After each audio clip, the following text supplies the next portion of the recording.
Welcome back, gang. It's Deltia from DeltiasGaming.com, and in this video, we're going to talk about champion points. What has changed from 2.2 to Elder Scrolls 2.3, the Thieves Guild. A lot of things have changed, specifically damage over time effects and resistance. And so I'm going to give you a brief rundown of what has changed, how this applies to your characters, and then give you some samples from other community members of ways to arrange your champion points to be effective. So for instance, I'm playing my Stam build right now, and this might look a little odd to some people. My champion points for a Stamina Templar DPS are arranged like this. 86 into Thaumaturge and only 15 into Mighty, and my jabs hit way harder. Let me explain why that is.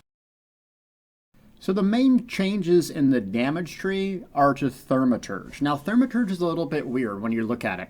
Increase effectiveness of your damage over time effects by X amount, up to 25%. When it says damage over time effects, what does that really mean? Well, turns out this means a great deal of things. So for instance, if you look at my biting jabs here, get X out of there, it is actually considered a damage over time effect. It doesn't deal any up-to damage and has a channel time of 1.1 seconds. So how is that relevant to you as a stamina DPS user? And we'll get to magic in a second. Well, the thing is that Thaumaturge also benefits jabs. So jabs can now double dip. So Mighty increases the physical damage, which is a physical ability based off of stamina, and damage over time effects. So specific abilities that are treated as dot damage, damage over time effects, have got significantly buffed because now they can double dip from two different sources. Also, physical resistance and penetration has been fixed in stamina users, so that's a nice change. So a couple other examples of how Thaumaturge benefits you. You can also apply this to basically tons and tons of skills. So like I'm on my Stam Templar here, but you go to Destruction Staff skill line, Wall of Elements, Elemental Blockade. This is the new heavy hitter AoE machine. I take the one that doesn't explode, Elemental Blockade, that lasts 8 seconds. It's a single target dot, and it's really good with or without the Maelstrom Staff. How does that benefit? Well, it benefits from magic damage, and it also benefits from Thaumaturge, another area of something that can double dip. Okay, some other changes. So it's not just stamina, but it's magic. Thaumaturge, where they put magic damage, well, now they put an Elemental Expert. How does this help? Well, Sorks now don't have to have two different pools for shock damage and magic damage, like your Crystal Frags, and let's see if you're using Proxy Det or Dawnbreaker of Smiting. So you're going to get that. Now, as a Sork, you're also going to get a benefit from Thaumaturge as well. Why? Because you're probably going to be using Elemental Blockade along with Liquid Lightning on a magic build. So what seems like a loss or a bad thing in Thaumaturge is actually a really good thing. And now a lot of magic builds are freed up to get an important passive, Arcane Well, the 120 point passives. That gives you a well restoring magic up to 3 allies, and that's really helpful. So that is wonderful. A couple other things here. Elfborn Blessed, still the same. Spell Erosion, still the same. One change here, they went to melee weapons, bows, and you got here, increase your damage against a target with the damage shield, shattering blows. So no more like heavy armor weapon, melee weapon. They basically, you can make a build that shields, just rips through shield stackers with the Imperial City set, Shield Breaker, and then stacking points into this as well. So that is the change here in the middle tree. Okay, you're tracking once again. Let's just go over this again. Stamina still hangs out over here. The thing about the stamina builds now is you can benefit, depending on your build, from Mighty and Thaumaturge. So another ability that anyone can use, not just Templars, Rapid Strikes.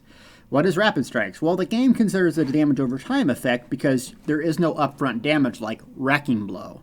So if you're trying to do a stamina PvE DPS build, you're going to split a little bit differently than you would in the past, where you pretty much just pump up Mighty, all out craziness, and go to town. Okay, I know that's a little bit weird. Now let's talk to the big change that has redefined PvP for better or worse. Depends on how you like it. Elemental Defenders. So this is Frost, Frame, Shock, Magic Damage. Hardy. Now this includes physical damage, physical resistance. So you can stack into armor, and you can stack into hardy to get physical damage resistance. This has made stam builds significantly weaker in PvP. I'm talking like half effective. For whatever reason, this thing has completely nerfed my stam builds. And a lot of the reason is Magic and Magic Ultimates scale off your highest stat, but have a much bigger benefit to Magic than they would Stamina, unless you're a Dragon Knight. So you're seeing a lot more players sack into Hardy and getting just a monster amount of benefit from that. So light armor focus still the same here, Unchained still the same here. You got thick skinned. Changes here, expert defender, reduced damage taken from light and heavy attacks. So that's a little change. I haven't seen that being that effective. Bastion, still your shield. So Sorks and people that are in barriers that. Quick recovery, very, very useful. Still optimal to put some points into here. And then over here, more of the same, but if you're a heavy PvPer, resistance is very, very beneficial. And if we get over here into the resource regeneration stuff, it's more of the same. Warlord, your standard, reduced cost, Magician, Magic. Recovery here, Magic, nothing new there. Still the same passives, whatnot. So you have Elude, that's reduced snares, tumbling if you like the dodge roll build, healing reduction, and reduced cost while stealthing. Nothing has changed there. It's really the pinnacle of the changes is on Thaumaturge. Okay, so how can you use this to benefit your character? Well, depends on the context of your play. You're going to want your buff spam execute concept that I have been mentioning in previous Spirit videos. So buff is, maintaining your dots, debuffs, buffs on yourself, on other party members, and then a spammable ability that you can hit over and over and over. So you want to make sure that one of those spammable abilities doesn't have to, but it really benefits getting two different sources to buff it. So let's take a Templar's jabs, Puncturing Sweeps. Puncturing Sweeps now can benefit from Thaumaturge, and it can now benefit from Elemental Expert. You take the Stamina morph of that, now it can benefit from Thaumaturge, and now it can benefit from Mighty. Almost every class, every role has something similar to this. Whatever, like Crushing Shock, Sorks, not so much. Funnel Hell spamming, Nightblades are still going to want to pump Elemental Expert up, but almost everyone's going to have to put a lot of points into this because you're seeing dots come back and being the main source of damage. Specifically Dragon Knights. On my Dragon Knight, I'm not getting so much more damage from Elemental Expert as I am pumping Thaumaturge up. Now the fire damage is great, but what really inflates the damage and makes those 4 to 5 dots I'm running do a lot, well, it's actually not Elemental Expert, it's Thaumaturge. So the changes are quite different, and I was pretty much clueless. Luckily, I found two sites, two people that have done the math on this and spent a great deal of time figuring this out for the community. So I want to show you guys. This credit goes all to them. I did not figure this out. I'm not good at math. I can barely add 1 + 1 = 2 cheeseburgers, and that's that. I go from there. But these folks spent a lot of time doing it. So let me show you what it looks like.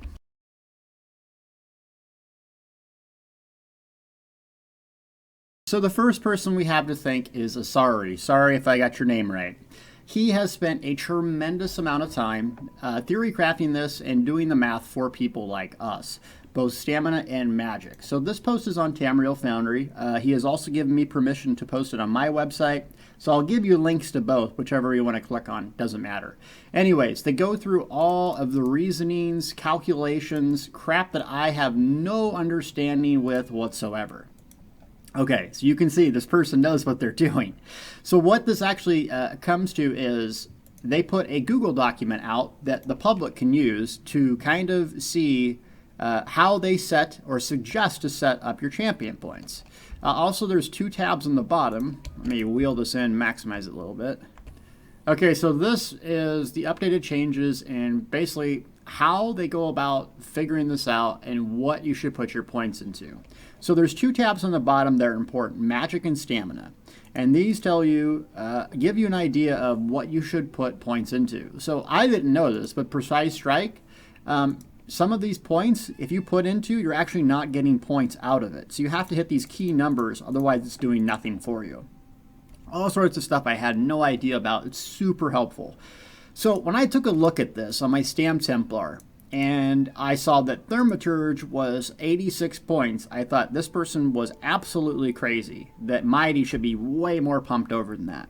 But I did exactly what they said, and I got a lot more damage on biting jabs, to my surprise.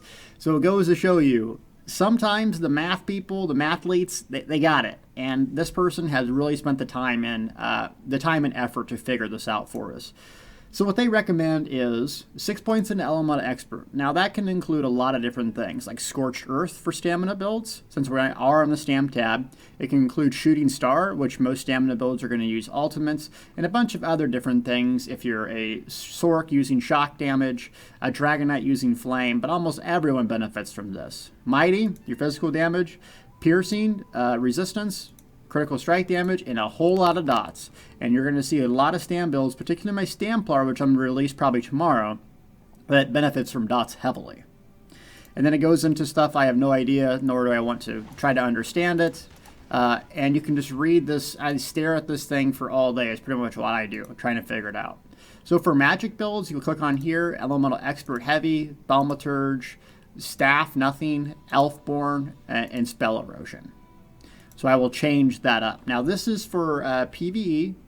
So you're looking for, this is PvE basic stuff. So how would you do PvP differently? Well, a couple things. If you're going to build a Proxy Debt Magic build, you're going to want to pump up Elemental Expert more, and also your spell crit. Because your spell damage, penetration, because a lot of other players are going to be using impenetrable, and you're not going to want dots as much as you would normally. So there's another person that has done a lot of information on PvP champion points, and that's Crown. Let me show you what he has to offer.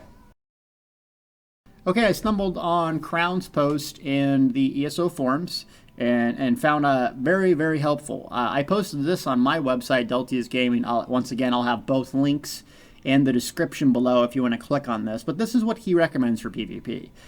He's done a lot of PvP. Some people hate him, some people love him. I've got my teeth kicked in a million times by him and his groups. So I take his feedback seriously. So if you're looking for a good way to go about speccing your champion points, trust me, read this. Now, the damage tree, I would benefit from using Asayre's method and looking at his and what he wants. But the red tree, I have used this and I've seen a significant difference in my survivability. Now, these two things that I'm showing you aren't the only way to spec champion points. They may not even be the best for every situation, but it gives you a base idea on how to still be effective with the changes. And lastly, what I'll tell you about this is, you need to understand what your class is and what your class isn't. For instance, if you do a simple test, is my ability that I'm spamming over and over a damage over time effect? So for instance, we want to test Wrecking Blow. Where is it at? Of course, I don't have it. What you need to do is just put it in your bar, hit something with it, spec out a Thaumaturge, hit something with it, put points back into Thaumaturge, see if it benefits from it, or even the tooltip. That will tell you, but you're going to get a good idea going through this over and over and over. I know those are general tips. I will be updating builds and so forth with more specific champion point data, but I'm going to be following what Asayre has given me for PvE and what Crown has told me in the red and green trees, because they're experts at it. My tips are just general information to help you out. So I hope this helps understanding the champion points. Let me know if you guys want anything more in detail. As we discover more and more about it, I will be posting more and more. But this will give you a good frame of reference moving forward, and especially console players, once it comes out, we'll have a lot better detailed knowledge on what's helping builds. Thanks so much for watching. Yes, I'm working on the builds. I've been struggling with my champion points, which got fixed. I got a baby on the way, so there's a million things to do at home. The game was crashing, computer problems, you know the list of things. So give me some time, folks. I'm working my booty off, trust me. Thanks so much for watching, and we're going to have a special episode next Thursday live on Twitch with Crown, talking about PvP meta. What has changed and what it feels like in the Thieves Guild. Is it good or bad? I have some strong opinions, and I hope to see you guys there. Thank you so much for watching. Subscribe, like, and share if you want more of these type of videos.